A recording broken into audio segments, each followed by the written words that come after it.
দীর্ঘ প্রবাস জীবন শেষে বিএনপির ভারপ্রাপ্ত চেয়ারম্যান তারেক রহমান বৃহস্পতিবার দুপুরে দেশে ফিরেছেন। তার দেশে প্রত্যাবর্তনকে ঘিরে রাজনীতির মাঠে বেশ চাঞ্চল্য সৃষ্টি হয়েছে। নানা সমীকরণ আর আলোচনা সমালোচনায় সরব দেশের রাজনীতির অঙ্গন। তবে সবকিছু ছাপিয়ে তার প্রত্যাবর্তন কেন গুরুত্বপূর্ণ সেটি তুলে ধরেছেন রাজনৈতিক দলের শীর্ষ নেতারা।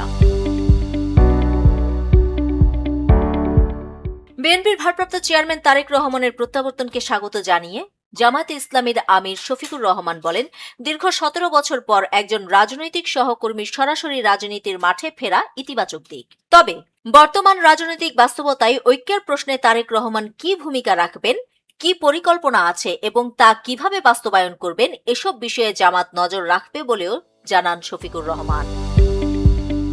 We have a plan for the people and for the country. ইনশাআল্লাহ আমরা সেই প্ল্যান বাস্তবায়ন করব। এদিকে জাতীয় নাগরিক পার্টির আহ্বায়ক নাহিদ ইসলামও এই প্রত্যাবর্তনকে গণতন্ত্রের জন্য ইতিবাচক বলে মন্তব্য করেছেন। তার ভেরিফাইড ফেসবুক পোস্টে তিনি বলেন, দীর্ঘ 17 বছর পর একজন রাজনৈতিক নেতার নিজ ভূমিতে ফেরার অধিকার পুনরুদ্ধার হওয়া বাংলাদেশের গণতান্ত্রিক লড়াইয়ের একটি গুরুত্বপূর্ণ অর্জন। তারেক রহমানের দেশে ফেরা দেশের বহুদলীয় গণতন্ত্রের চর্চাকে আরও সুসংহত করবে বলে মনে করেন নাহিদ ইসলাম।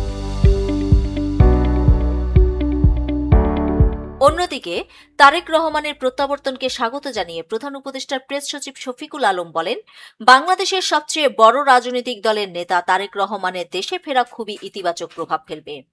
দেশের রাজনীতিতে একটি বাস্তব শূন্যতা ছিল, তারেক রহমানের আগমনে সেটি পূরণ হবে।